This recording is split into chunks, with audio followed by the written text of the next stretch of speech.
What's up, everybody?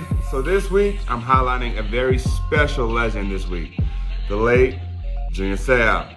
Junior was one of my favorite defensive players of all time, not only because of his productivity, but the way he played the game. He had such a huge spirit on and off the field. Great players feel the game. I can feel when you're going to run the ball. Form the wall up there. Let's just form the wall. So before we talk about his lengthy career in the National Football League, let's talk about his early childhood. Junior is a native of San Diego, California. Shortly after his birth, though, his parents, they would move back home to the island of American Samoa. While on the island for 7 years, Junior would learn the native tongue and speak the language. So 7 years later, when his parents decided to move back to San Diego, California, he had to learn English all over. That being said, frustrating enough, he really took to sports and he began to thrive. In high school, he was a 3-sport star. 3rd and 10, back to pass Smith, the rush, and he's nailed.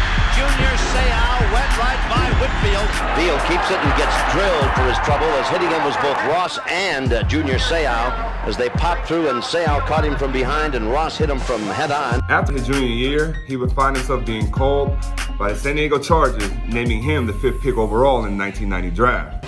San Diego Chargers select Junior Seau. Right on, baby. There you go. In those 13 years while in San Diego representing the Chargers, Junior would play in 200 of a possible 208 games. Not impressed yet? In 8 seasons, he would go on to have over 100 tackles. The man knew how to get out to the ball. Although he would miss the Pro Bowl his rookie year just barely, the next 12 years, he would make sure that he would be seen and heard in that game for 12 consecutive times. He also was a part of 6 first-team All-Pro. But in 1994, that would be his really true standout year. Junior will lead the San Diego Chargers to their first and only Super Bowl appearance. In the AFC Championship game, he would have over 16 tackles, while doing it with a pinched nerve in his neck. True warrior right there. They would come up short in that Super Bowl, but he was still going to be very productive. Junior was the heart and soul and the spirit of not only the Chargers, but also San Diego. So that's why it would hurt many of us to have to see him go when the Chargers decided that they were going to part ways in him and trade him to the Miami Dolphins in 2003. Junior would go on to still be very, very productive, having over 90 tackles and 15 game appearances. But after that year, injuries would begin to rattle the man. Finding himself questioning if he still had enough to play the game, he decided to call it quits, having a very passionate and emotional retirement speech. A month later, though, he would receive a phone call. Funny enough, I would receive that same phone call years later from a future Hall of Fame general manager and head coach by the name of Bill Belichick. Junior would answer that phone call and make his way to New England, where he would go on to be a part of that unbelievable run of an undefeated team, being still the heart and spirit of the defense. That 16-0 team would find themselves in the Super Bowl facing the New York Giants, where they would come up short.